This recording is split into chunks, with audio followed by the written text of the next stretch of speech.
Hello, everyone, and welcome back to the GMS Weekly Podcast, where we break down the latest developments in the global ship recycling markets and the broader forces shaping the industry. I'm Henning. And I'm Ingrid. Today, we're looking at the 10th week of 2026. And it's been a week where geopolitics has completely dominated the conversation across the shipping industry. Absolutely. The big headline right now is the escalating conflict involving the United States, Israel, and Iran. What started as a targeted operation has quickly turned into a much wider regional crisis. Following the assassination of Iran's supreme leader, the country has splintered into several factions, each reacting independently. That lack of centralized control has led to retaliatory attacks across the region, creating instability well beyond Iran itself. And for shipping, the biggest immediate shock has been the closure of the Strait of Hormuz. That's one of the busiest maritime choke points in the world. Exactly. Not only does a massive portion of global oil shipments move through that corridor, but countless vessels trading between Asia, the Middle East, and Europe rely on it as well. The impact on energy markets was immediate. Oil prices surged more than 20% this week, jumping from around $73 per barrel to over $110. When fuel prices spike like that, operating costs across the entire shipping sector rise sharply. Add to that the increasing war risk insurance premiums and rerouting of vessels, and suddenly the economics of operating older ships becomes a lot more difficult. Which could eventually push more tonnage toward the recycling markets. But for now, activity remains extremely quiet. In fact, across the major ship recycling destinations this week, no new market sales were reported. Let's start by looking at Bangladesh, which continues to hold the top position among recycling destinations. It's been an interesting beginning for the country's newly elected BNP government. They only recently took power following elections earlier this year, and now they're immediately dealing with global instability and geopolitical uncertainty. Domestically, Bangladesh has already been recovering from a prolonged period of economic disruption following the political turmoil that began back in 2024. The currency remained under pressure again this week. The Bangladeshi taka weakened slightly and ended around 122.18 against the US dollar. Steel plate prices also slipped marginally, falling about $1 per ton and settling near $507 per ton. But the biggest indicator of the slowdown is activity at the yards. The Chattogram waterfront saw no new vessel arrivals this week, only redeliveries from ships that had arrived earlier. That's particularly notable because there had been growing optimism recently. Many of the HKC-approved yards were expecting stronger demand if the new government launched infrastructure spending and domestic development projects. For now, though, the global geopolitical environment has clearly slowed things down. Now, if we shift over to India, the situation looks slightly different.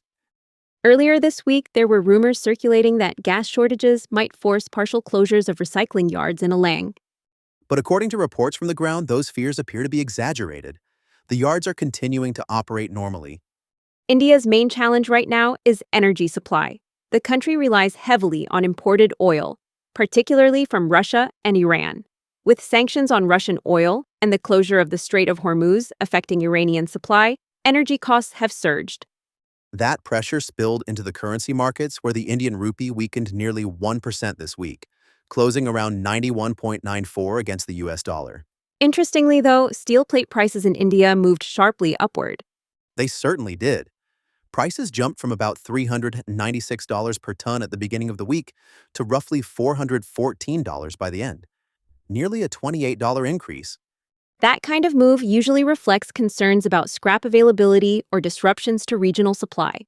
Meanwhile, Along's anchorage actually looked fairly healthy.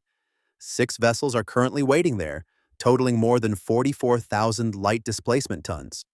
Given the current global uncertainty, that's a respectable number. Next, let's talk about Pakistan and the Gadani market.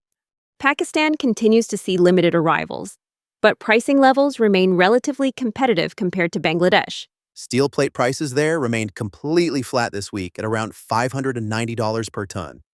And somewhat surprisingly, the Pakistani rupee actually strengthened slightly, ending the week around 278 against the US dollar. Looking ahead, Pakistan's geographic position could actually work in its favor. If operating costs keep rising and vessels start rerouting away from conflict zones, regional ships may choose Gadani as a convenient recycling destination. especially if owners are seeking quicker deals with fewer regulatory requirements during uncertain times. Finally, let's check in on Turkey. The biggest headline out of Aliyah this week wasn't about pricing, it was regulatory. One of Turkey's well-known recycling facilities, Ege Çelik, has been removed from the European Union's list of approved ship recycling yards.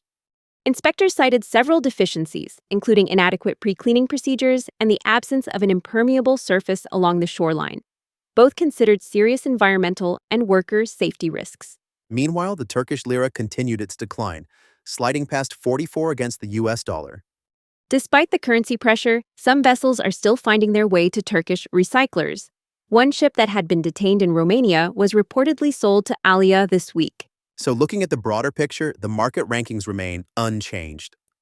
Bangladesh continues to lead the pack, followed by Pakistan, then India, with Turkey still in fourth position.